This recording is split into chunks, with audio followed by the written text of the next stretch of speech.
带你追查事件真相，掌握证据变化。观众朋友你好，欢迎持续加入新闻大白话，我是主持人谭英伦。节目一开始来介绍今天的特别来宾，首先是退役中将帅化敏将军，主持人好，大家好。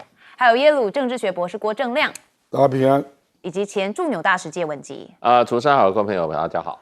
好，观众朋友，我们今天的阵容相当坚强，我们当然还是要持续的来讨论美伊的战事。好，目前呢其实已经停火了，那停火的时间点我们等一下再来讨论，因为呢也看到一个比较新的发展哦，就是以色列的国防部长卡茨，他在30号的时候警告说，虽然以色列支持美国对伊朗的外交努力，但可能很快就需要再次采取行动，以消除伊朗所构成的生存威胁。那他说，同时大批的军事装备也正密集的涌入以色列。光是过去24小时内，就有约6500吨的弹药跟作战车有送达。所以呢，大家看这样子的讯号，就觉得这是以色列正在为冲突做准备。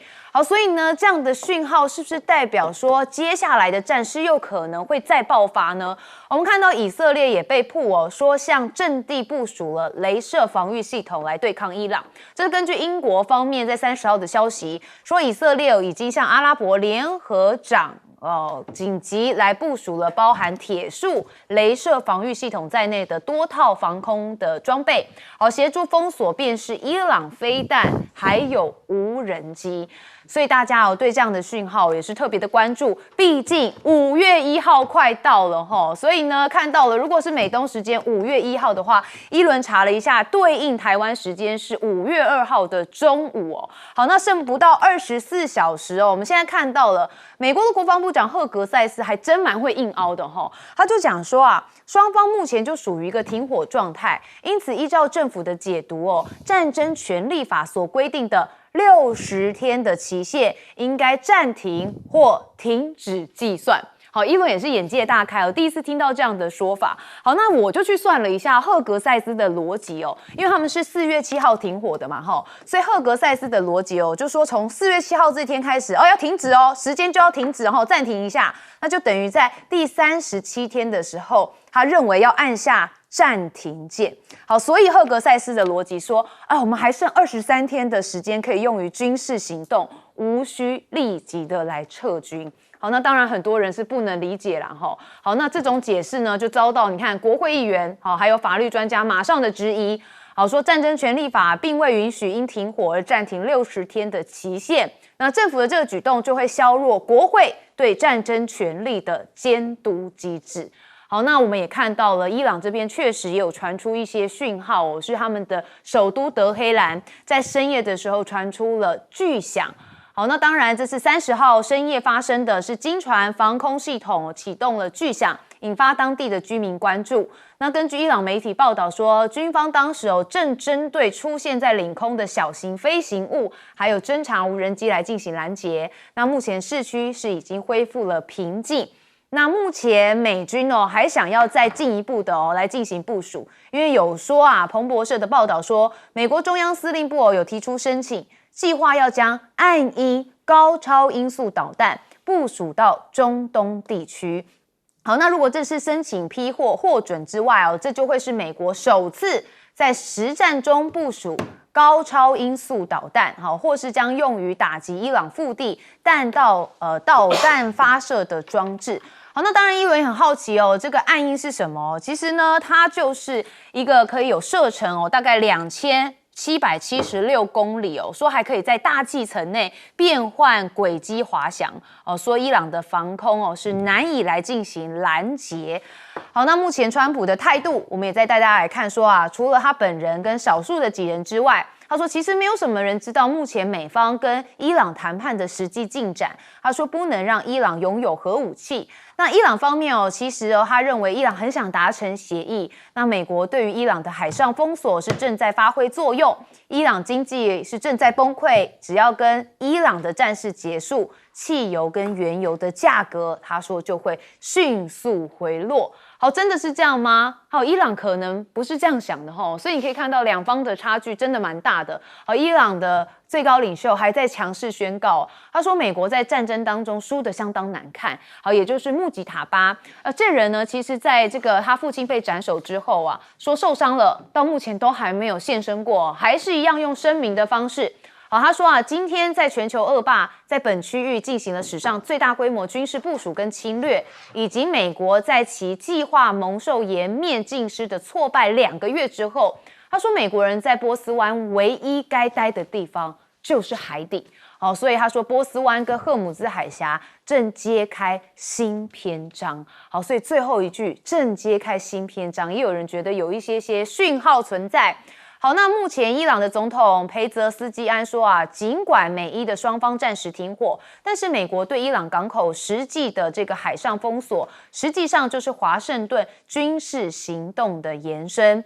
那伊朗的伊斯兰革命卫队有官员也强调，一旦美国重启战端，就会发起一个漫长而且痛苦的打击。那伊朗新任的最高领袖也誓言说，德黑兰不会放弃核或是飞弹的技术。也就是他认为啊，要将伊朗所有关乎于国家认同的精神、人文科学、工业还有技术的能力，从奈米技术与生物技术到核与飞弹能力都是国家资产。那甚至也要捍卫国家的领海、领土跟领空班加以保护。所以你可以看到现在整个局势变得更复杂了。好，因为接近了5月1号的大限，但是看起来以色列已经在蠢蠢欲动了，似乎真的有在准备下一波的战事。我们就要先问亮哥怎么看？我那个战争权利授权啊，如果这个川普要进一步进攻，他就必须送国会啊，那也可以由国会主动提案啊，说现有状况必须终止啊。那现有状况就是美国改为封锁嘛，封锁就国际法上就是战争行为。是啊，所以实际上，我觉得海格赛斯就是个大外行啦。因为如果封锁是侵略战争的一部分，那就是战争行为啊，除非你是自卫。美国当然不是自卫嘛，那至于讲到以色列啊，我认为那个不是重点啦，大家还是比较只关心美国啦，因为只有美国跟伊朗的战争会导致石油危机啦，所以我觉得大国际的关心主要是关心美国，因为关心的是能源危机嘛。那至于以色列跟伊朗啊，或者是黎巴嫩，小打小闹永远都不会停啊。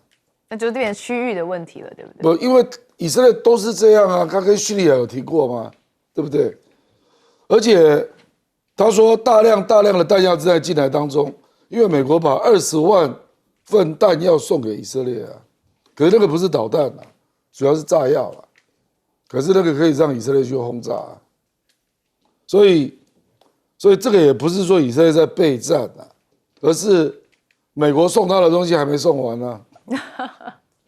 所以我是觉得这一局啊，主要还是看美国跟伊朗啊，以色列啊，你关心也没用啊，因为你跟他签的也不一定有用啊，他随时要打就打了啊。那目前的状况，我觉得难度真的很高了，因为明天就满60天嘛，我觉得川普可能必须很快做出决定了。因为目前他卡住了，地面作战也不敢，然后撤离封锁他也不要，所以他只好改了一个说法嘛，说无限期封锁，直到伊朗愿意提供那个谈判条件为止啊。可是我跟你讲，伊朗不是跑去俄罗斯见普京吗？我认为就是在讨论这件事，因为如果被长期封锁，伊朗就会面对石油卖不出去。导致了财政的困难嘛，那他一定是要俄罗斯承诺，你赚那么多钱哦，帮我们一点，你要帮我周转一点资金嘛，粮食嘛，药品嘛，我觉得这个俄罗斯一定会同意的，而且俄罗斯那个口吻一副不希望过早停战，你知道，就赚得很高兴。其实真正在斡旋停火的是中国了，不要指望俄罗斯了，因为俄罗斯现在一天赚2亿美金，他干嘛停？一天2亿，是啊，现在布兰特原油已经涨到112了，真的是赚得盆满钵满呢。现在搞不好超过了。我那个时候算的时候大概100多而已，现在已经涨到112，而且外面的还在那边说这个战争如果打到5月底啊，会涨到150。所以俄罗斯坦白讲就觉得，哎，我赚钱很好啊。我觉得真正在斡旋谈判的是中国了，所以我觉得川普在考虑的是，我这样耗下去，5月14号跟习近平见面，那个气氛会不会被打坏？我觉得川普可能考虑的是这一种东西啦。那而且又因为地面作战如果发动，能不能结束就不是你决定的。所以川普迟迟不敢发动地面战争，我认为他不敢发动了，最多就是再炸一炸准备走了这样。那炸一炸准备走了，可能也是为了对国会做交代，不然以目前的局面，他事实上是很被动的，因为你没有正当性封锁啊，你这个是导致更严重的能源危机啊，所以你到国会你怎么说明？可是我觉得国会啊一定会教训海格塞斯。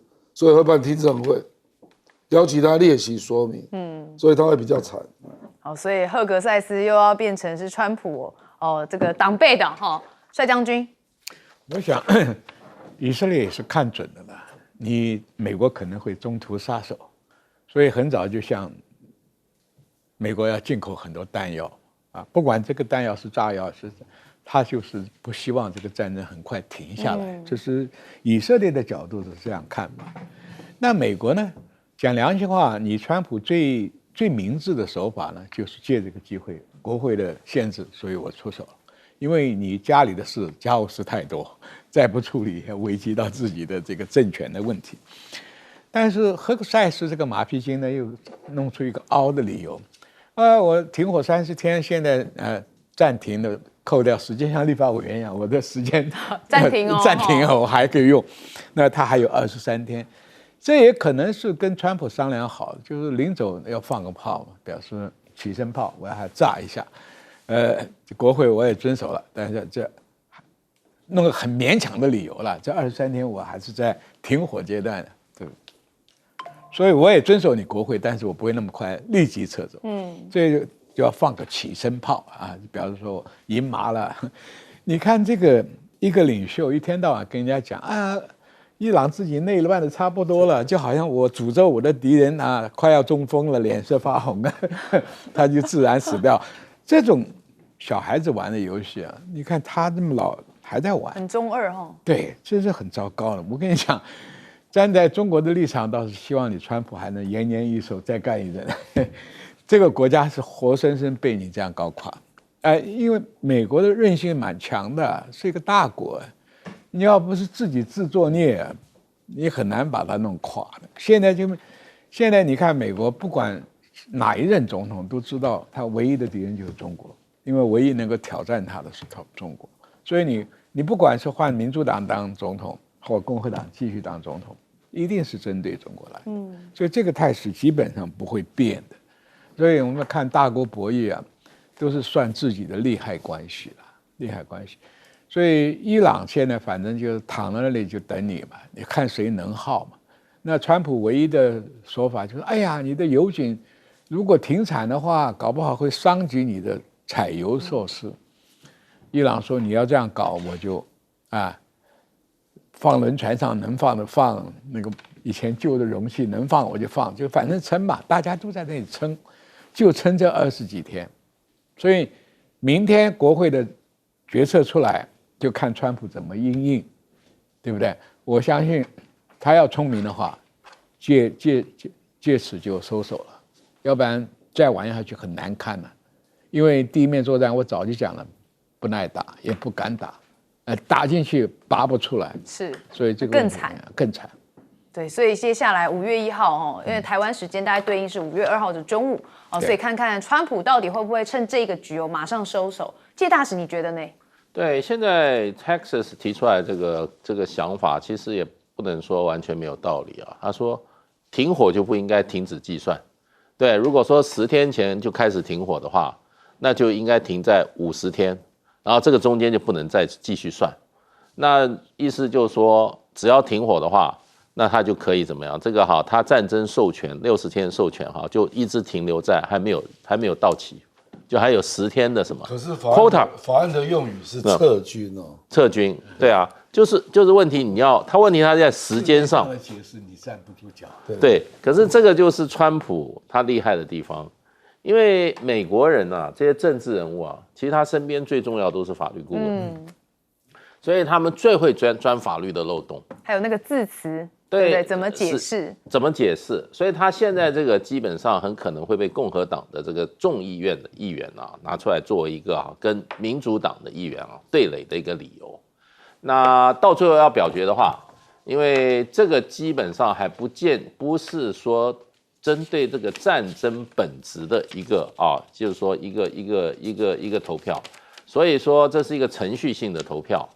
那很可能就不会造成共和党川普最怕发生的所谓共和党内部怎么倒戈，因为既然让他停火的话，那基本上那对于共和党反对战争的这些国会议员来讲的话，他可能会接受就是程序性的这种拖延的方式，所以这个东西还要看。不过我觉得他提出这个说法应该是川普的律师团队提出来的一个解套的方法。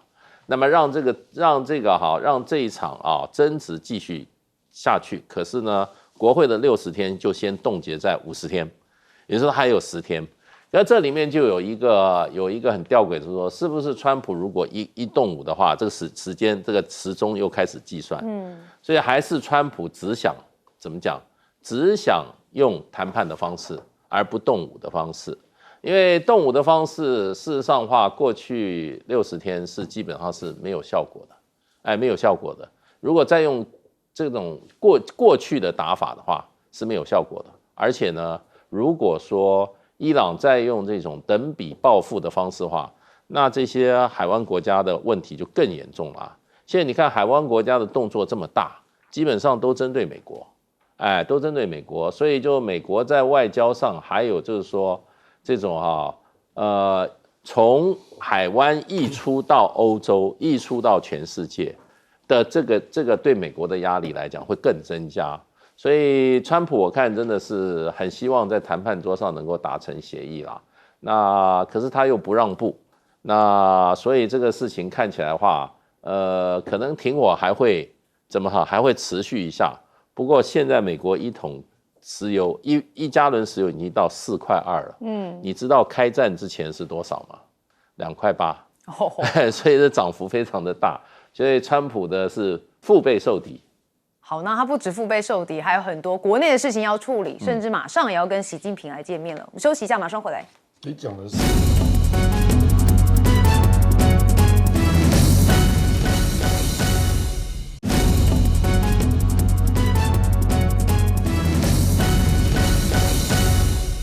好，很多观众朋友说啊，其实今年美国有中期选举哦，所以川普也该撤了吧？但是川普是真的这样想吗？但问题是也要看看你家的军队有没有办法哦，因为现在美国媒体啊又特别讲说美军有一艘驱逐舰发生了火灾。好，这是本周稍早的时间哦，隶属于美国海军第7舰队的希金斯号导弹驱逐舰发生了重大火灾。好，这大火导致这个希金斯号的电力跟推进系统瘫痪，尚不清楚希金斯号起火的原因，还有该舰所处的确切位置。那也不清楚船体受损的部位，还有相关修复情况的详细报告。好，那截至29号哦，暂无人员的伤亡报告。好，不幸中的大幸。好，但问题就在开战伊朗，现在美国已经烧了4艘船哦，4艘船舰，所以大家就觉得哇，金价是灰修出啊哈。好，那我们也看到了上次这个白宫祭血晚宴啊，不是后来就发生了这个暗杀川普未遂的事件嘛哈。好，那当然在一开始的时候，美国的这个 Rubio 啊，他其实有被侮辱喜剧狗凯旋闯入哦，有问他问题，我们来看一下。Please, just one question. Just tell me which country you're attacking next. I'm trying to win some money on Polymarket. I'm trying to win some money on Polymarket, man. Just give me a wink if it's Kazakhstan. It's illegal for dogs to gamble. 好，你可以看到，虽然这个讲的好像很 tricky 哈，很这个逗趣，但其实你可以看到他说啊，你要告诉我下一个你要打的国家是谁，他想要赢钱呐。好，这就代表其实川普真的很好战嘛哈。你看大家可能在私底下市井小民讨论的都是这个哈。好，那川普推海上自由架构，希望能够建国际联盟来确保荷姆兹的航运。华尔街日报报道说，川普政府啊在推行一个新的国际合作机制，好，目标就是确保荷姆兹海峡的航运顺畅。美国国务院向各地使馆发出了内部的电报，那提出名为海上自由架构的倡议，那指示外交人员游说驻在国政府的加入哦，强调这个举动能够提升各方整体的应对能力。那现在我们看到川普哦，对于荷姆兹海峡确实心心念念哦，之前不是曾经讲过，他要把这个舰变成一个新的叫做川普舰嘛？那现在他要把荷姆兹海峡改名，又称自己的名字是川普海峡。好，这是他在社交平台上面发布的贴文，画面呢我就看到的是波斯湾。哦，还有呢，这个阿曼湾的地图。那期间，邮轮是正在通过川普海峡。哈，你看 Trump。好，那阿拉奇看到之后，就呵呵大笑，因为他说啊，4月30号是伊朗的波斯湾日，好，纪念400年前我们的先辈将葡萄牙人逐出了荷姆兹海峡。那美国总统川普使用是正确术语波斯湾哦，而不是五角大厦的虚假版本。好，那另外牛弹琴发文也是笑川普。他说：“你根本没有抵住诱惑嘛，哈，因为你转发支持者投其所好主打的川普海峡图片，但你却忘了里头写的是波斯湾。好，这个名称在美伊敏感关系当中很有政治争议，那显示审稿疏忽略了外交细节。好，观众朋友，你可能对于这个波斯湾有一点点疑惑哈，一轮赶快去查了一下，发现在国际政治当中，海域命名哦是非常敏感的。好像伊朗他们坚持就要说是波斯湾，好，但是美国盟友部分哦，他们上市就会讲成阿拉伯湾哦，所以呢，川普不是用阿拉伯湾，是用波斯湾，反而是正确的使用了伊朗所想要的名字哦，所以才会引得伊朗还有牛弹琴的取笑。好，那现在也看到了日本有跟伊朗总统讨论哦，像是高市早苗跟他的电话会谈里头，强烈的期待有关于结束美伊之间战斗的谈判，希望尽早重启，而且达到最终的协议。那高市早苗说会持续透过各种外交努力，确保所有的船只顺利通行荷姆兹海峡。而这通电话可能也显示哦，确实现在荷姆兹海峡情况对于这个日本有痛啊，所以必须打这通电话。好，那我们看到伊朗总统也向日本表态哦，那强烈的谴责美以是造成波斯湾局势动荡的元凶。那美军对于伊朗船只的拦截行动等同于是海盗行为，所以呼吁国际社会应该共同制止并谴责美方的非法行径。好，那我们讲到了日本，大家就会好奇现在跟中国大陆的关系哦，感觉火药味又日加浓厚了。看到中国大陆的国防部啊发言人，也特别讲说啊，日方近期在军事安全的领域危险冒进，还有试探挑衅的动作非常多，早已戳穿了其和平国家跟专守防卫的自我标榜。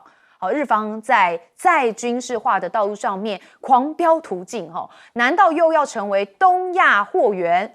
所有爱好和平的人们都必须要对此高度警惕，坚决遏止日本的倒行逆施，绝不能让其破坏和平，为祸世界。讲的话蛮重的齁。好，那当然中方这边也有对于日本当场的驳斥。这是什么场合呢？是29号联合国安理会他们在讨论一个27号还没有讨论完的海上领域水道安全跟保护的公开辩论。好，我们就看看中国怎么呛瞎日本。日本加速再军事化是事实和现实，有实际的路线和行动。日本必须反思，是继续任由军国主义遗毒滋长蔓延，还是真诚反思侵略罪行，树立正确历史观，真正取信于亚洲邻国和国际社会。好，那如果日本要再军事化，他们的战机可能也要稍微检查一下因为这个零件的掉落意外频频的传出说至少7个月有8起的事件。好，我们还是问到亮哥一开始的美军的驱逐舰说发生了火警，那艘船的母港是横须贺在日本所以跟伊朗战争没有关系那这个就是美国的军舰大多都老旧嘛。所以很可能就出很多意外的事件，这样那个其实那个 Rubio 这个问题蛮有意思的。美国下一个要打哪里？Rubio 负责的是古巴了。他有权利回答的是古巴了。他是古巴总督所以，不过最近也传出一个新闻说美国确定要从德国部分撤军听说高达4万人呢，那是蛮多的。不是部分，是大部分。大部分。那请问要撤去哪里？如果撤去格陵兰呢？那你认为呢？有点意思。不，因为接下来卢比奥都自己讲了，他说接下来他要去整顿北约那整顿北约，欧洲的军队，比如说西班牙、意大利，你都不处理不可能吧？所以逐步撤军一定都有可是不会都撤回美国吧？所以搞不好就顺道就放在格陵兰。格陵兰有美军基地等于就是说欧洲变少，格陵兰增加这样。所以我觉得，我认为一定还会有另外一场还会有一场不，因为伊朗并不是，所以为什么马卡会生气嘛？因为你国家安全战略里面说重要的是西半球，那应该是格陵兰跟古巴优先怎么会跑去先打伊朗呢？对所以就是被以色列拐骗嘛。我说有些马卡就会这样理解嘛那日本这个问题比较麻烦因为我觉得这个高市早苗就是大和魂上身他就是要展现他是继承安倍路线的人所以这些实际上都是安倍的主张。那他强力实践，他勇敢的都把它落实了包括这个装备出口3原则嘛，杀伤力武器也可以外卖了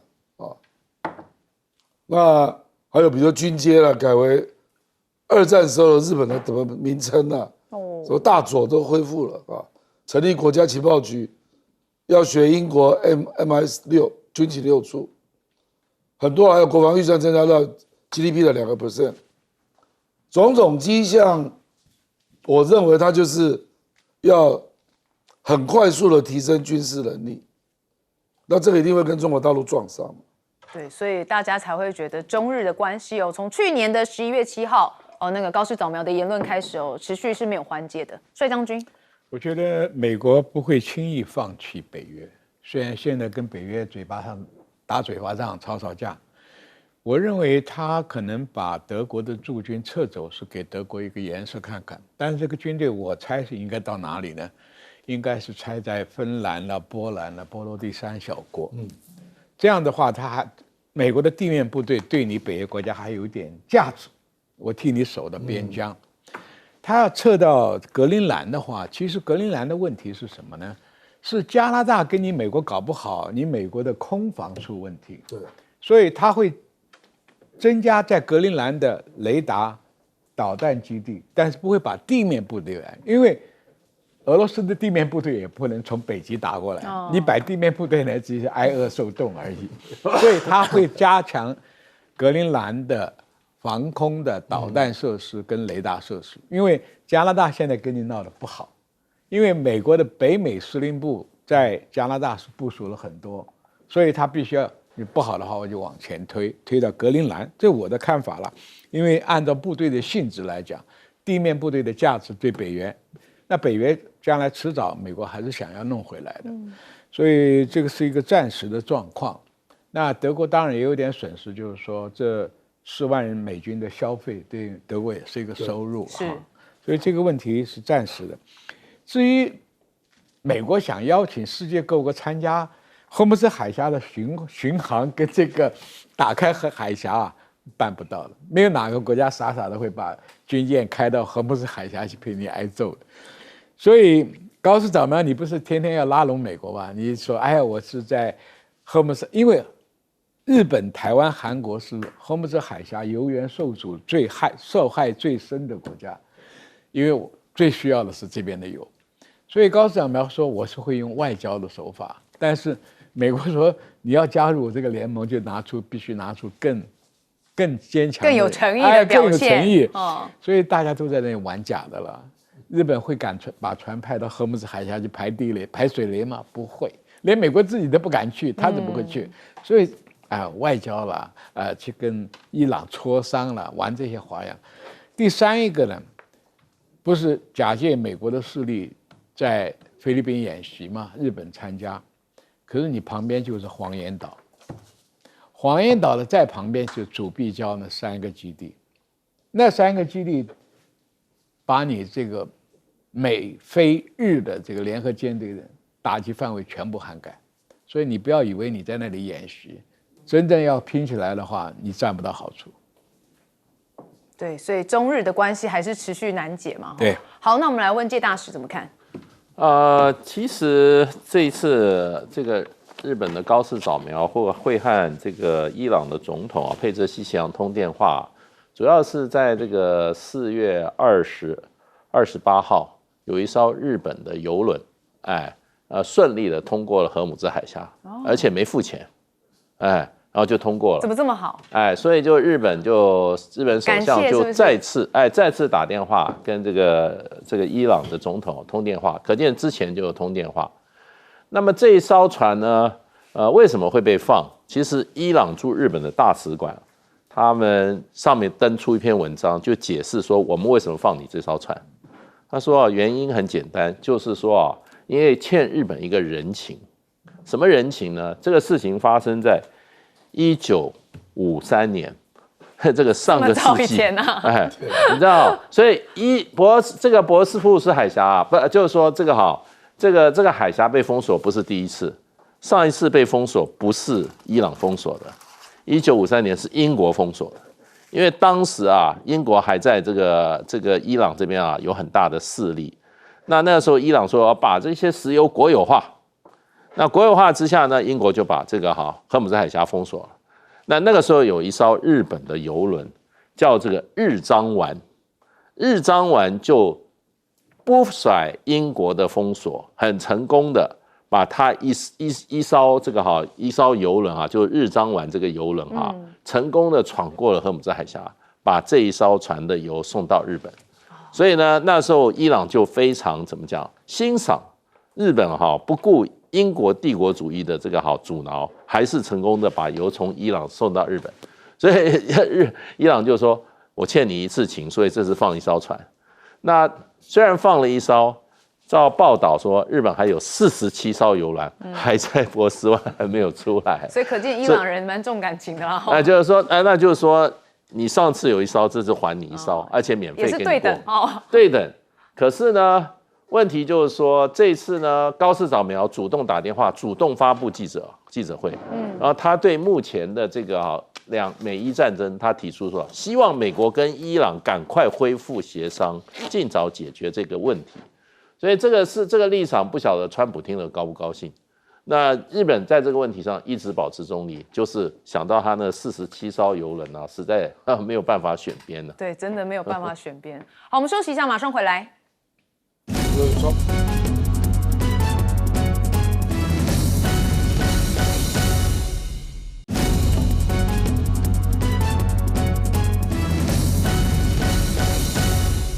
好，观众朋友们，节目一开始先带大家来看一个视频这个是影片的意思就是有这个不明空中的目标向黄岩岛接近，我们来看一下这段影片。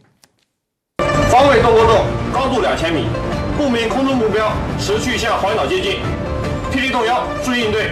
霹雳动摇收到，盯住目标，保持警惕。我盯住了，他跑不掉。好，也就是那16个字哦，盯住目标，保持警惕。我盯住了，他跑不掉哦。那当然，现在这段影片哦，在中国大陆的网站上非常夯哦。那因为这是在南部战区黄岩岛附近哦，有一些相关的状况。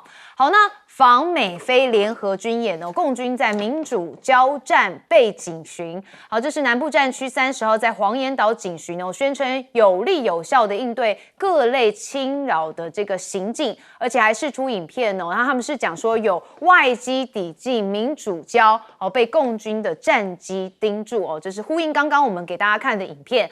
好，那现在呢，北京的第5代隐形战斗机的配备4枚超音速YJ-15的反舰飞弹，可能会大幅的缩短美国航空母舰打击群在台湾海峡跟南海安全作战的空间。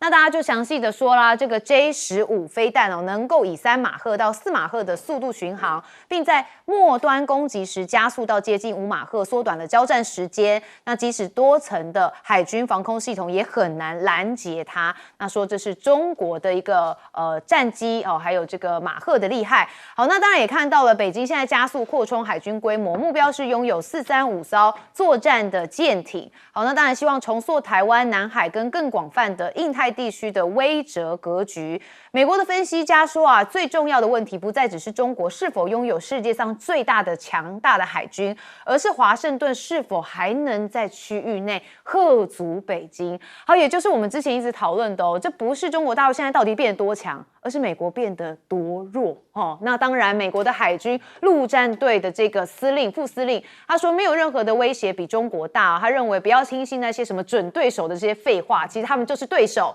因为现在中国啊，几乎可以在所有国家影响力衡量的指标上面跟美国来匹敌哦。他说中国的愿景就是要颠覆国际秩序哦，取代美国成为全球领导人哦，尤其在太平洋区，特别是对抗劲敌的战争哦，对他们所有人来说都是全新的挑战。好，所以大家就会好奇啊，如果到太平洋区的话，那我们第一岛链就是一个很大的关键嘛。川习会前，台湾现在变成了焦点，主要原因就是因为王毅跟美国的 Rubio 通电话了。好，那他有特别讲说，元首外交始终是中美关系的定盘星，那甚至还提到了台湾问题哦。他说啊，台湾问题事关中国核心利益跟最大风险点哦，要美国信守承诺，做出正确选择。好，那 Rubio 则讲说啊，美中关系是世界上最重要的双边关系哦。那元首外交是美中关系的核心。好，这个可能也呼应到我们之前在国内一直讨论的哦，这到底川习会台湾会不会 on the menu 呢？有可能吗？好，那现在呢，美国对于这个王毅跟 Rubio 的通话，讲到台湾的问题，好，那有证实2人通话，但是轻描淡写的只说这是为了川习会的安排。那根据中央社国务院一名美国官员透过背景的方式来简短回应，说这是美国总统出访前的行前通话。好，那到底是害怕川习会破局，还是不敢透露太多的细节？好，那战经的这个经贸的战线，则是何立峰与贝森特、格里尔来视讯，那希望进一步的解决经贸问题来进行交流。好，那川习会前，现在美国财长也说啊，有向中方来表达关切。确实嘛，川习会这次只去了2天，2天能谈什么？当然没办法。所以呢，一定要会前的时候，先把所有东西都搞定。搞定之后，2个人就坐下来拍张照，耶！然后呢，就可以谈出好多东西，川普就可以拿很多的礼物回美国。好，我来问亮哥，怎么看现在的议题？我那个不明目标是菲律宾的 C-208的巡逻机了，所以虚惊一场啊。不过中国大陆最近在南海这一带真的秀肌肉蛮明显的。比如说那次18艘军舰嘛，然后在那边实弹射击鹰击20啊，鹰击20是箭射的，可以射1500公里，就是超高音速反舰导弹。那你刚刚提到鹰击15，那是空射的，也是超高音速反舰导弹，可以射300多公里。所以这个大概已经涵盖南海，大概大部分的海域都涵盖在内了。所以我觉得他也这怎样，这不演了啦，所以大家都不演了，实力该出来就出来了啦。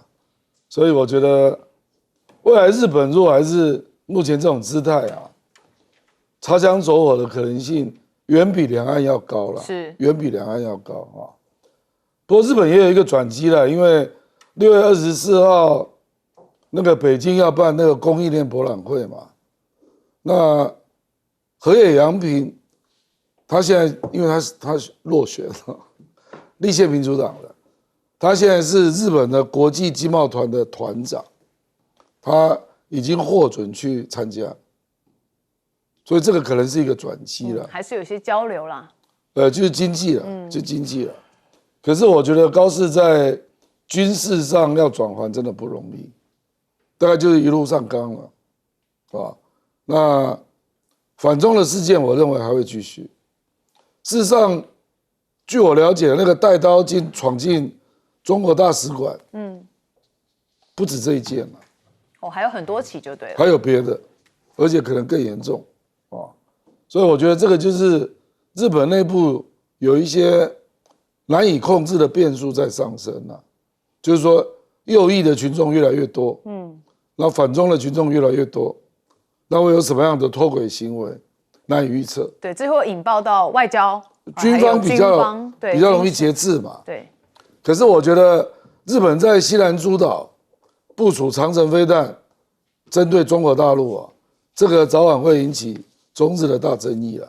因为西南诸岛是琉球群岛，琉球并不是你的，你怎么可以装长程飞弹呢？只是行政管理权给你而已，不是主权领土啊！你怎么可以装长程飞弹？我觉得中国大陆早晚会表达意见的，那琉球问题就会浮上台面，那就不是军事而已，外交也来，那日本一定会非常生气，所以我觉得未来冲突的议题真的蛮多的啦。可是我认为啊，台湾也要很小心啊，因为大陆也有一种看法，认为日本右翼跟台独是结合在一起的。那未来赖清德会不会跟高市长在台日军事合作上眉来眼去了？那这个会构成另外一个冲突点，这会踩到大红线呢。是啊，可是你也知道嘛，日本的自卫队前长官现在在行政院当顾问，你干嘛大费周章请他来当顾问？一定是为了台日军事合作嘛。好，真的未爆弹很多大家要谨慎一点。将军，我同意葛兄的亮哥的讲法，因为新仇还加旧恨，这个东西也是中日的个火药桶。那现在中国大陆是稍微隐忍一段时间，是在整个大局上是斗而不破了，跟美国也是这样子。所以这个问题可能时间会拖延，但是就看日本你的跟台湾的台独勾结的程度太过明显的话，会引起局部的冲突，局部的冲突，日本会受不了。譬如说现在是黄岩岛这个事情，因为美菲日本在这边演习，就在黄岩岛旁边很多地区做演习科目。军队演习跟作战的时候都是一样，要放出很远的巡逻机、侦察机，确保自己的安全。我相信这一个不明目标就是这个性质了。所以你黄岩岛上面。黄岩岛后面楚碧礁的三个小中国大陆占领的岛礁都有飞机场，都有跑道，飞机马上就可以起来应变嘛。再加上刚刚亮哥讲的18条船给你的示威，这个示威是很立即，而且强弱是马上可判的。你美菲日3条船，3个国家来的都没有一条航母，也没有一个足够的导弹。像055大区这种攻击性的威胁。第二个讲，川普到中国大陆去谈判，这里面川普他不可能说我完全放弃对台湾的这个地位的问题，但是他会牺牲掉什么？他必须要向中国做些让步，就是那台湾的军售我停止，或者是减半，或者是怎样，因为美国也没什么东西可卖了。我讲难听点。因为美国自己的库存品的补充都来不及嘛，哪有什么东西可以卖？做一个空手人情嘛，就说好，我不助长台独的发展，台湾申请这笔军售，我可能会减半或者怎么样，买空卖空加以限制，这是买空卖空。这也是我猜想，国民党为什么会说800亿、8000亿让它过，因为我相信除了美国发价单上能给你的东西以外，能再给你的不多，因为没什么东西可以卖嘛。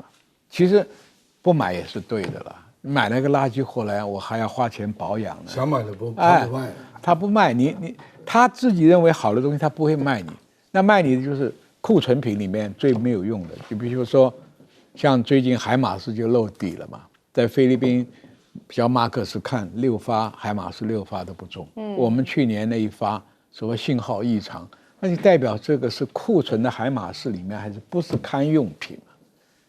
哎，什么叫信号软体要更换？那你卖我新的东西，什么软体还要更换？你买一个 iPhone 手机里面说拿来不能用，说软体还没更换，你是新款的吗？对不对？对。所以这个问题就是说，台湾军售现在变成一个象征性的。讲老实话，任何一个退伍军人都觉得没有什么东西可以买。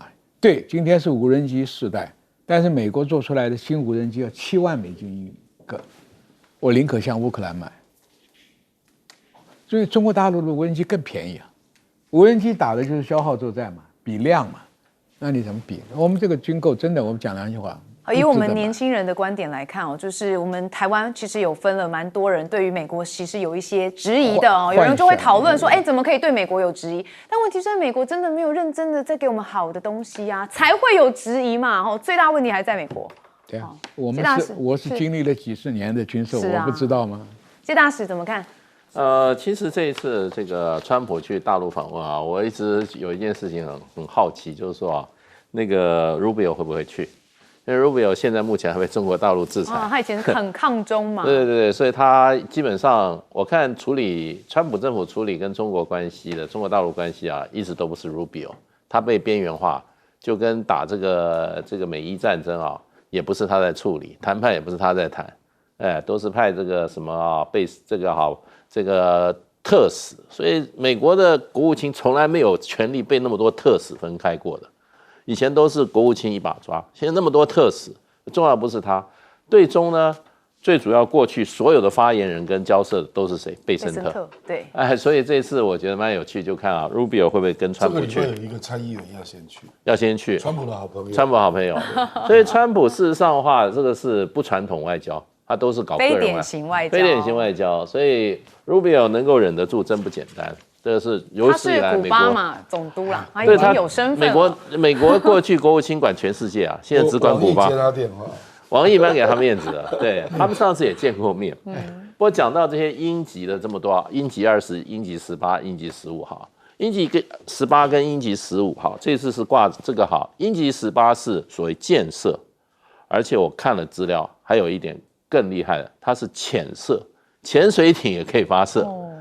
对。那这些18跟15有个特色，它都是属于的巡弋飞弹。巡弋飞弹是什么意思 ？Cruise missile 基本上就可以贴着水面地形跑，大概5到10公尺，所以很难被察觉，雷达防备非常困难。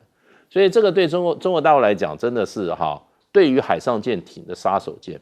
你这个舰对舰，你的鹰级20大概差不多1500到2000公里的距离。那这个鹰级18，事实上的话也有600公里，也就是可以从潜水艇里面射出来的，那你更难抓。